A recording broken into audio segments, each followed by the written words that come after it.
जगन्नाथ जय जय श्री जगन्नाथ। पवित्र मार्गशीर मास शुक्ल पक्ष एकादशी बड़ी तिथि रे हमर आज बड़ सौभाग्य। अकिंचन लामडा महापात्र मेडिकल फार्मासिस्ट अभिनय और लेखालेखी रुचि रखे। जगन्नाथ को नहीं तो अनेक मोर अच्छी अनुभूति किंतु सबू कहवाई सबू साउंटापी समय मत साथ दबनी तथापि यही जगार गोटे अनुभूति मुझे कहबी।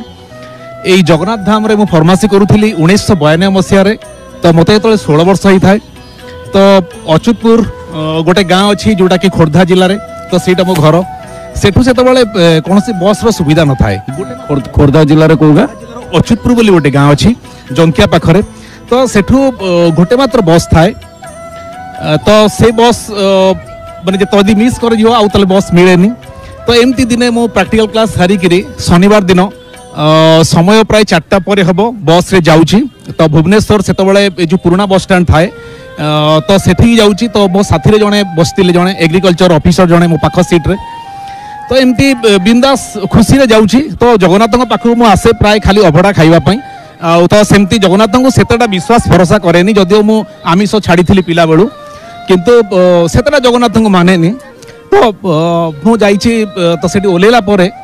आम गाँ बस को मु खोजुची किंतु आम गाँ बस आसी ना तो मो साथी जी थिले से मध्य सूचना भवन को गले एवं सेठी बुझिले तो से माने कहले आज की 4 दिन है सेटा फिटनेस पई जाइछि आ सेटा फेरी नहीं बर्तन आहरी 2 दिन लागिबो तो माने हठात जमती आसमान से गिरा और खजूर पे लटका तो ऊपर खसिकी पूरा सीधा मुझे एमती जगह पड़ी मो अवस्था पूरा ढिला हो गला तो भाविली बर्तमान ना पुरी जाई पारुची ना घर को जाई पारुची बर्तमान मु बस स्टैंड करी कौन तो से माने मते लगिला केमती जगन्नाथ जमी हाथ को धरीदेले अदृश्य हाथ से देखा जाए नहीं आपणार जेते हाथ छाड़ीदेले भी से के हाथ छाड़े नहीं। हाँ आज्ञा से के हाथ छाड़े नहीं तो जगन्नाथ हाथ परी मो हाथ को से मौसा धरी पकड़े आउ कहले विचलित तो हुओनी पुओ चलो आम घर को जीव आम घरे आज राति कटई दब आम घर बहुत किसी जगह अच्छी रही तुम तमें आम घर रही काली सकाळु तुम चली जीव तो मत लगिला जन अचिन्हा लोक मत आज राति साहाय्य करुछंती तो बहुत खुशी लगिला जगन्नाथ को धन्यवाद न रही पारे घर गली तो भाविली मत केमती बिहेव करेंगे घर परिवार लोक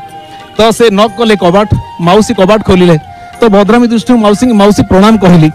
आश्चर्य लगिला मते से मौसा मत चिन्हती जानती किंतु कहले ये मोटे बंधु पुओ तो बस बेल हो गले साथी आसते घर को आनिली हेरी काली सकाळु से घर को चली जाए मौसी कहले ठीक अच्छे आस पुओ आम पुओ मान भर तुम गोटे पुओ आस तो मत खाइबार व्यवस्था करदे से मत कदली देते आउ परोटा देते भजा देते मोर मन अच्छी मत गोटे बेडरूम गोटे छाड़ीदे से रूम रे फैन व्यवस्था थी लाइट व्यवस्था थी राति में मुझे शोली केतवे सकाळ पाइला मुझे जानी मत लगिला जमी मो जगन्नाथ कोल शोची एसबू मु गप को नुई आज्ञा एसबू चिरंतन सत कथा आउ से मौसा को चिन्ह पार्ली जानी पार्ली जो मोर सत्यवेदना मैगजीन रे अदृश्य हाथ बोली गोटे लेखा बाहर तो से मौसा मत कहले मु से लोक जी तुमको से दिन साहाय्य करी तो जगन्नाथ को मुझे भी भूली पारि आज्ञा। जय जगन्नाथ। बहुत सुंदर अनुभूति अदृश्य हाथ केतेबेले बढ़ी जाए ता केही जानी पारंतेनी